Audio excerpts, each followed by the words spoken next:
Welcome to Take a Timeout with Dustin Sullivan, the KanDuGroup podcast that brings you a new perspective of people in sports. This is the third season of Dustin hosting his podcast, and we're excited to share his passion for sports and food with you. We're here to give you an inside look at the world of sports. So sit back, relax, and enjoy the show. Welcome to Take a Timeout with Dustin Sullivan, a production of the KanDuGroup. KanDuGroup is a 501c3 nonprofit provider of services for adults with developmental disabilities and is pleased to bring you this podcast. Today, Dustin's guests are Joe Fenimore and Eric Stohler. Joe is the president of Fortune Personnel Consultants of Flag City, and Eric is an assistant professor in sports management and the coordinator of the Business Solutions Center at the University of Findlay. Are you ready to start, Dustin? Yeah, I'm ready. Okay. See that okay? Yeah. Trying to get my... Wait a minute. Joe, we know you are a volunteer fireman. What exactly is your day job, Fortune Personnel Consultants? Well, first of all, thanks for having me. Appreciate it. And this is a great opportunity to talk about baseball today and some things we're doing. But on a private side of business, I do executive search. I own an executive search firm. We go coast to coast. A lot of customers are manufacturers, and I personally run a desk for supply chain management. So I recruit executives in supply chain positions for my clients all over the country. Sounds like a lot of stuff to do. Oh, Sounds like a challenging day sometimes. it sure can be, yeah. Eric, what kind of work do you do at the University of Findlay? So at the University of Findlay, I teach our sport management program, and I also run our leadership and development program and work with our students on experiential learning, getting out and actually doing work instead of having them in the classroom. We want them actually getting hands-on experience. How long have you been doing this? I've been at the university for 9 years now teaching. Goes quick. Yeah, I can't Great believe university, too. it. Thank you. Tell us about the team you are bringing to Findlay, Ohio. Awesome. Well, I love to talk about it because it's such a fun project. We are a 501c nonprofit organization. The whole concept started a couple years ago, and frankly, you know me a little bit from outside of here, and I'm a huge baseball fan. I've always been a fan. Never been a player, but a fan. But I think a lot of people growing up has some kind of connection with baseball. Even as kids, we went out in the backyard, and I've always been attracted to the fact of it's a community event, and you can sit there and talk, have some good food, and watch a great game. Yep. So as I moved back and as I got older, my age, and come back to Findlay, I really felt there was a need to bring something to Findlay. And I was downtown a couple times with the Arts Walk, and I really felt it was like a baseball day down there in the summer, especially with the new door and stuff. And I really felt that maybe there's something we can look into. I'm an entrepreneur, so I started looking at different options. It came very clear to me, obviously, a minor league is just not something that we could do here locally anytime soon. I'm not saying there's not different levels, but I also teach down at Apollo Career Center as a firefighter.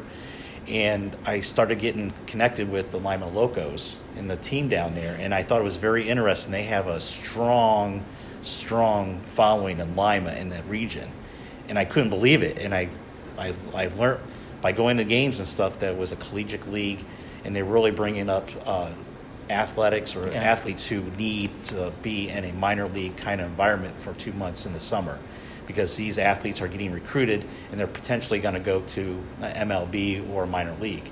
So it's kind of like an internship for those baseball players. So that's where this all started. And and I'll be frank with you, I started talking to people, and when I started bringing up baseball, if they gave me to look like I'm crazy, I went to the next person. And then I would talk to somebody else, and they would light up like, this would be a great idea. So that's how we started the core team. And one of the persons I was talking to who I've had a lot of experience with, he owns a business in town. He said, let's call it a committee. Let's make this official. We call it the Four Baggers. And the Four Baggers started just investigating it and getting all our detail. We were able to meet with City of Findlay officials, and that was really a turning point for us because the field was the hardest thing for us to find. When we came out here to the Cube, where we're today in the Marathon Diamonds, we felt we had a good relationship already. The mayor met us that day out in the field. Lisa, the director, met us here, and we walked the field, and the commissioner from the Great Lakes League came down all at once. And I walked away from that meeting like, oh my gosh, this could actually happen. That's pretty cool. So we started the process of becoming the 501c, and we decided we're not looking back, Yeah. and we're going to start this team. Maybe that would be a good thing for maybe people would be inspired to want to start a football league like that. Oh yeah, that'd be great. What made you decide to join the Great Lakes Summer Collegiate Baseball League? Yeah, that's a great question. I think part of it was the Great Lakes League, Collegiate League, fit well for what we're trying to do and Yeah. for our community. I really think it's an opportunity to be a rooted organization, and I love the fact it's a 501c. I'm also in the chamber. My company's part of the chamber, and everybody knows that finding young talent Yeah. who want to stay in Findlay has been difficult for some of the companies. And where I'm going with this is we have a wonderful university, and we have local surrounding universities too. We have BGSU, we have Tiffin, and University of Findlay here in our hometown.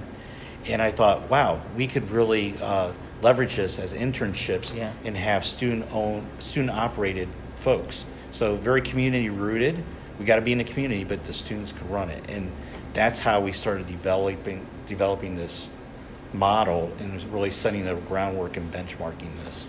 Yeah.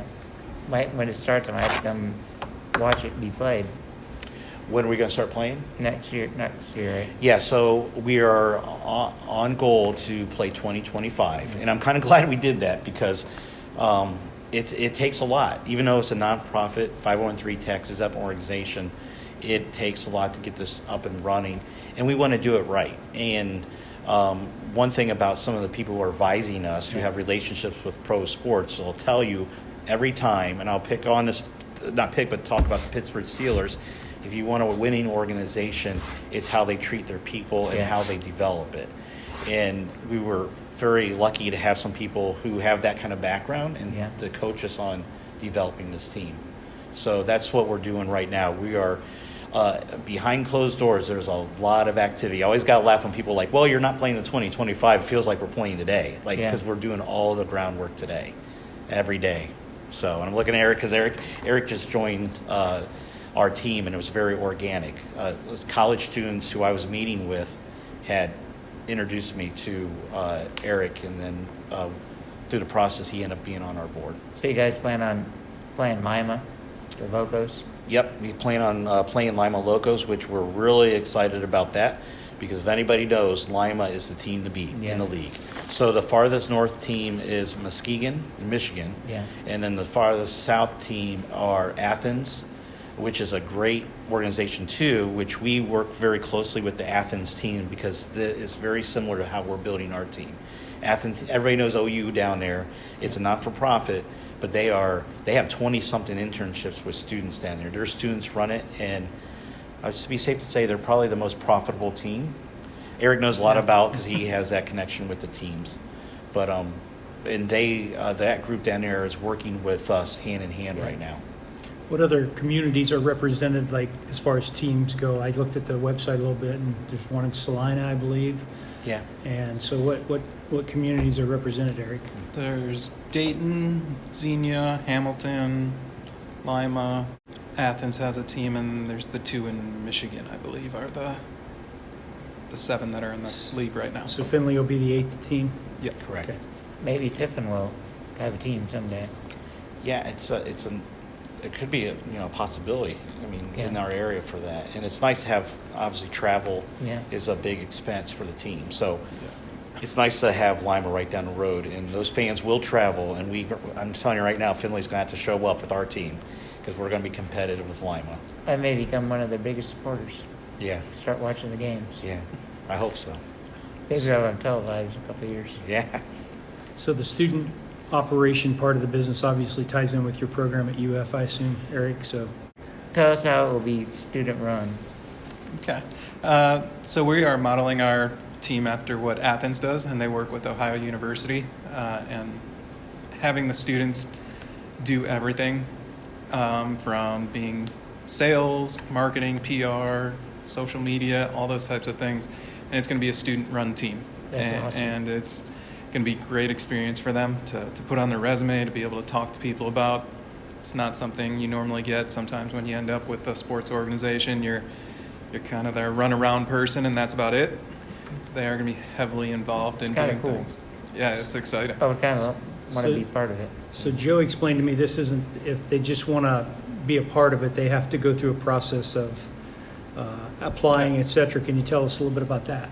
Yeah, so we had applications for the student general manager position, and we ended up bringing in 4 students into positions running as the general manager, assistant general manager, social media, and sales and marketing. Because we are a nonprofit, but we are going to have to generate money to operate our entire organization and make it go. So for students, they're going to get tangible experience. It's going to be, we raise this amount of money, we got this many fans at a game, we have this many followers on social media, things they can use while they're looking for jobs that can really set them apart. And the nice part is we've got a few great ones who are joining us, and they're building it from the ground up. That's pretty rare that you can say you were at the start of a sports franchise. That's cool. Kind of want to work with. I wish I could work with it. Yeah. Well, we're going to have opportunities, that's for sure. You have to apply. Yeah. We have I to think I'd be screen good you. at it. How did you come up with the name, Flag City So Sluggers? that is that's a great question, because that's always the debate. Like, how do you come up with this great name? Everybody wants to hit it out of the ballpark at the first. So, total transparency, I was throwing around a lot of ideas, but I'm a history. I like history. So, I knew about that Findlay back in the day had a minor league system, a team they played, and it was called the Sluggers. And the Sluggers, it was called the Findlay Sluggers, and they also had the Findlay Fins. And they were like the Ohio Travel League, and they had some relations with MLB back in the day. So that was one that came at the top at quick. But another gentleman who's on my board who played for the University of Findlay, the Oilers, he lives in my neighborhood, but he's also the vice president of the board. We were sitting on my back porch literally, and he was one of the first guys I looked at and I said, "What do you think about a baseball team?" And he did not give me the crazy look like I'm crazy. And he was very supportive of it. So we spent one night sitting back and on my back porch talking, and I said, "I really like the Sluggers, like the tradition of Sluggers." And he had mentioned, why not Flag City Sluggers? And that would bring the old traditional, but also the growth of Findlay, and really embrace the name Flag City. Now, that being said, with advice with other folks, in the Oiler 10, which is a student consulting group who initially helped start with the Facebook page and going to, and how I got introduced to Eric, they made the recommendation to me that, because they were like, "Listen, maybe we should do the Facebook page of the Floor Baggers, and then we'll have a vote online, and then we'll take the names." So we did that for a month, and I didn't want to micromanage them. I was like, let them go. They want to do that, let them go. So they went to local businesses, and they handed out URL codes and stuff, and they said, "Hey, go ahead and submit names." So they had some really good names. I honestly, one of my favorite was not, it didn't even get picked, but I like the Fluff Dogs, Findlay Fluff Dogs. I don't know why, but the students like it. Some of the people like the Findlay Flood and things like that. There was a lot of this was awesome names. So we took it to a vote, though, and we are also learning how to run a baseball team. And I run in a business, you got to do your due diligence. You don't want to pick something that you can't use legally. So we have a great partner in our legal team that's been very supportive, Eastman and Smith, and they helped us vet some of the names. So we put those names out on the Facebook page, and it was clear that the Flag City Sluggers, it was over 50% that was getting voted for that. I like that name. Yeah, so it rolls off the tongue pretty good. I think it brings the county. We want the county to be involved too. So Flag City, our area, it's a team that's about our area. I also like it because it represents baseball. Because for Louisville, Sluggers. Yeah.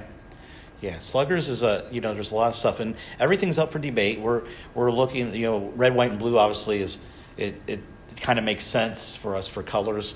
An eagle maybe as the official mascot, But I can tell you, Eric and some people's like, our student group is meeting for the first time next week as a whole. They never met each other yet, and we're going to do what's called an icebreaker and a pass down to them, and we want them to make some of those decisions. We're not there to micromanage them. We're there to support them. So nothing's off the table from a logo or stuff. So we're going to let them kind of jump into that and see what they come up with. I think it's pretty cool that where I work gets to be a part of that, designing the logo. Yeah, that'd be great. I think it's a good opportunity for all of us. Absolutely. Yeah. We want to do partnerships. This is a community. I can tell you from what I know, and Eric can back me up on this because he knows some of the professors on the other side of this, the teams that are successful are rooted in the community. It has to be a community team. It will make the Findlay, Ohio better and stronger and help get some money Yeah, it's going to. established. I think people, and I understand people don't realize it, but we're going to bring some really cool, really strong talent here. You're going to see I can't wait to see what the talent this team brings because you're going to see folks who play here who are going to probably be playing in MLB. Mm-hmm. A lot of the teams have those folks. And then we're going to run it just like a minor league team. So we want it underneath the lights. We want to have contests. We want to have loud music. We want it to be a festival atmosphere. One of the operators told me, he said it's a party with a baseball game that breaks out. And really, that's something that we want to bring to Findlay that we haven't had around here for a long time. Might start blowing out the vuvuzelas and stuff. Yeah. Oh, yeah. There's so much things that we can do. Don't forget to put an organ. Yeah.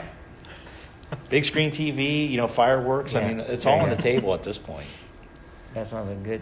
Yeah, and we've talked because we want to connect downtown somehow. So we're looking into options of a diamond to downtowns, a transportation that we can pick people up after hours at downtown at some of the local establishments and bring them here, and then they can go back downtown. So we're feeding that area. We want to be part of the businesses. We want to give them an opportunity for folks to come and go to the local bars after the game or go eat after the game and things like that. It's probably the best thing Findlay's ever done. Yeah. We're going to take our first time out now and ask a trivia question. So we're geared around baseball today since we're discussing baseball. So I'll give you the question, and then Dustin can read you the answer after you've made your guesses. And the gallery can participate too.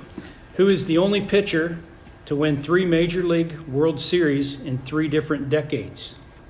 This is for you guys. Bronson? It's old. Older. No, I got that wrong. He's long retired, not short retired. 3 decades. 3 decades. Only pitcher to win 3 Major League World Series in 3 different decades. Is it like Babe Ruth? Nope, it is later in the baseball history than that, but before. That's a great Bronson. question, though. No. You don't know, do you? No. Any other guesses? Any guess? Randy Johnson? No, Nope. not even close. The answer is, Jim Palmer. He Oh, played for Orioles. okay. so he won 3 World Series with the Orioles in 1966, 1970, and 1983. Oh, wow. 83 wow, that's great. Huh. I was way off. Yeah, I was way out too. He knows I'm a Reds fan, so If it would have been a Reds question, you probably would have got it. maybe. So we're going to switch to a World different, Series? Yeah. different line of questioning now. So let's move on down to KanDu will be working to design a logo for your team. What is the mascot? I think I already know. Well, I think the initial mascot we were talking about an eagle. U.S. We're playing for 2 months, and they play a schedule. I mean, they are. The whole concept is they are playing a minor league schedule in those 2 months. Yeah. So they're on the road and back and forth. And where I'm going with that, we are very proud of Flag City USA, red, white, and blue, and we were just going to celebrate. I kind of think about it being like 4th of July every day here during the games. Yeah.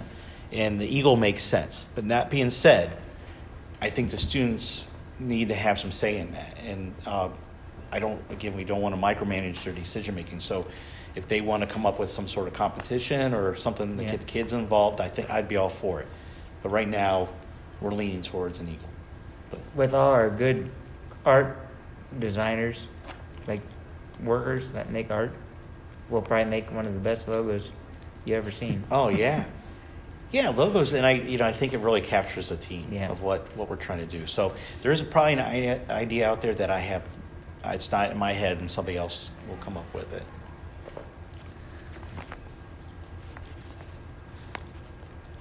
What other community businesses are you partnering with the Slugger team?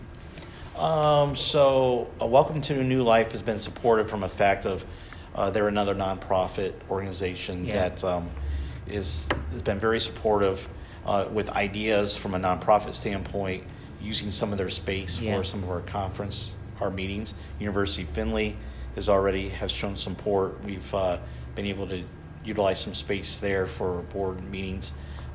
From a for-profit business, Findlay Brew Yeah. Company, we've met with them. We've had a couple meetings there, and we've discussed some cross-marketing opportunities with them and Yeah. fundraisers. So I don't want to get too far ahead of myself Yeah. because I want the students to have these conversations, because that's really the value. I want to be able to pass that off and give them the names. We also have some other companies that are interested in either sponsoring us or doing something with us. But right now we're kind of early on in it, and I don't want to make any commitment out loud with them because it's going to be part of that process. I don't know if you want to add. No, I think, yeah, you're right on it. We're kind of in that opening stage, and we want to get the students the experience of being able to negotiate sponsorships, talk about it, see what seems like a good deal.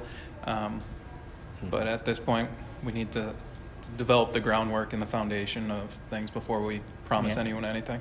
Maybe you'll get one of the partners eventually, one of the wing places or the can place in Findlay. Here you go.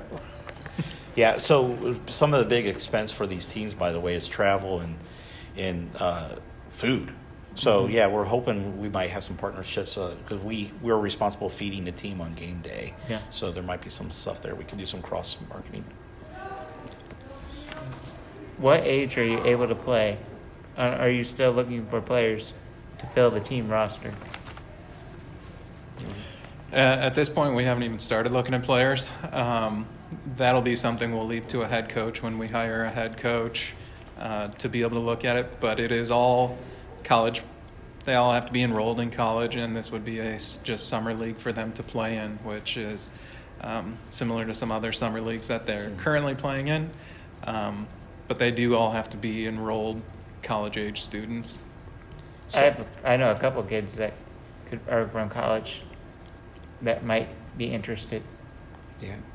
Yeah. Yeah, part of the uniqueness of this league is the coach. It's extremely important what the coach is doing, because in regular leagues you will have a GM who's a lot of GMs are the ones going after the athletes. In this one, the coach, we're looking for a coach who has personal relationships with other colleges, so they're going to send their students. They want their students to get developed while they're still in college. So that's going to be important that whoever the coach is has D1 relationship, because most of the college players will be D1 players, and they're probably going to be from all over the country.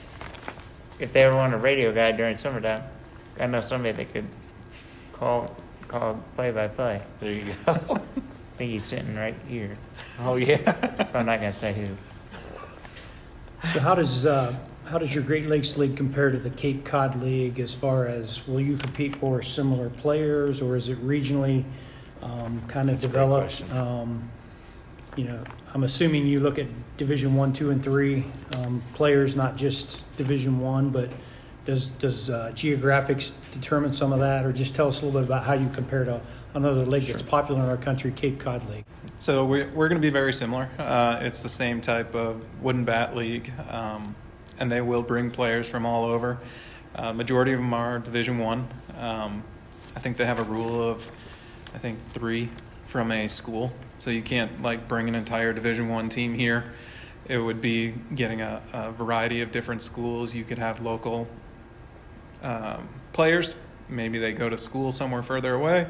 But it definitely is, you're going to get that variety. You're going to get people from all over, and I'd say it's just as competitive as the Cape Cod League, and they are same mentality, and I think their leagues are kind of structured very similarly. And I think some history with that National Collegiate Summer Baseball, there was an original 10 or 11, and Great Lakes League was one of the original ones.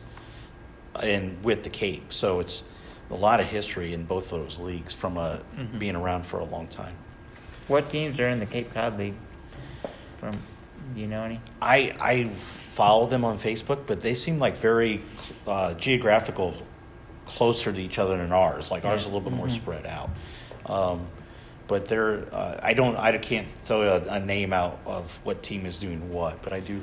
Yeah, I do follow. it's all northeast. Yeah. And they're kind of on the coast there, and I think they all exist on the Cape. Yeah. So Yeah. Hyannisport and Florida, I don't know all maybe. the town names Yeah. there, but you think Yeah. of any town around the Cape Cod, Dustin, and that's probably That's the team that has it. Cape Cod's near New York. Yep, it's up that. Yep, up east. Yeah, Boston. yeah. Yeah. How long has this league existed? That's a good question. Google it, somebody. I know it's been around. That's a question for the a long students. time. Yeah, I know it's think- been a long I'm gonna time. guess It's- it's been like 20, 30 years. Yeah, it's one of the original wood bat leagues for collegiate summer baseball. Yeah. So obviously as sports has grown, there's more leagues that's popped up all over the country. Like there's summer leagues now way up in Michigan. Yeah. And there's Right. down 1987. When was it? 1987. Oh, it's pretty close. Very I said good. 30-some years. Yeah. So it's a league that has a lot of tradition and history. It's a good league to be in. We're very lucky to get in this league, to be honest with you. I think it's pretty cool that you're getting to join a big league like that. Yeah. So now we're going to take our second time out, and this time instead of trivia, it'll be a baseball fact. So the song "Take Me Out to the Ball Game" is one of the most popular songs associated with baseball and serves as the sports anthem.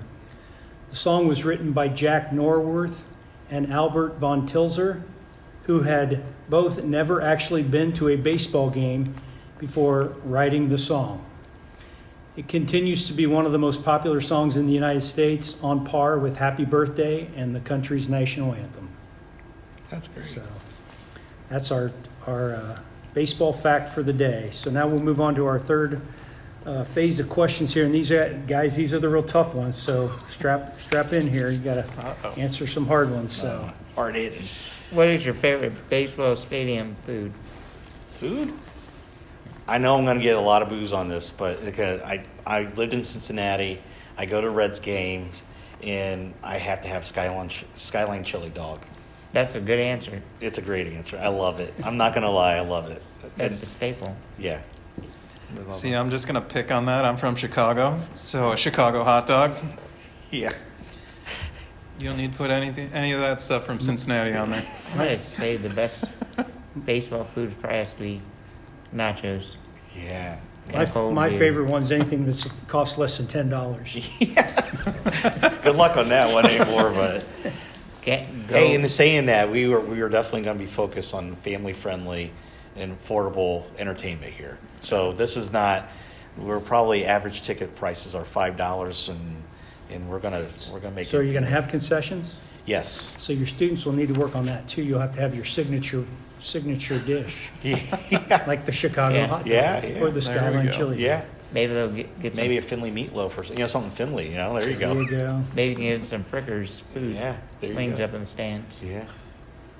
Okay, so we have one last question here, and Do you consider a hot dog a sandwich? Oh, jeez. It's like we knew the question before Yeah. with what we said our favorite food was. Yeah. I I put bread on it. And I put some protein in it. Sure, I'd call it a sandwich. I'd go no. I'm just going to go opposite. So we got one yes and one no today. So they're about We what need the, we need the Well, the deciding Chicago factor. one's like a salad. I would have to say it's not a sandwich. hot dog or a because sandwich. The hot dog is not a sandwich. Okay. Oh, you are getting Oh, outvoted wow. here. A sandwich is round. Okay, that wraps up our questions. So we want to thank both of you for taking a time out with Dustin Sullivan today.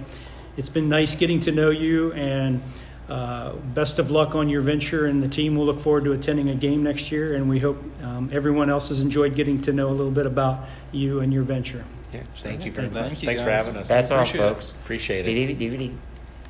Gotcha. Thank you for joining today's podcast of Take a Time Out with Dustin Sullivan, a production of KanDuGroup. This podcast is made possible by the support of local businesses and community members like you. Thank you.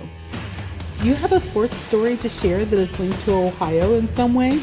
Do you know somebody in sports, whether it's a backyard hero, behind-the-scenes guru, or a superstar like Dustin's dream guest, LeBron James? If so, please give us a call at 419-425-2638. Thank you for listening, and see you next time.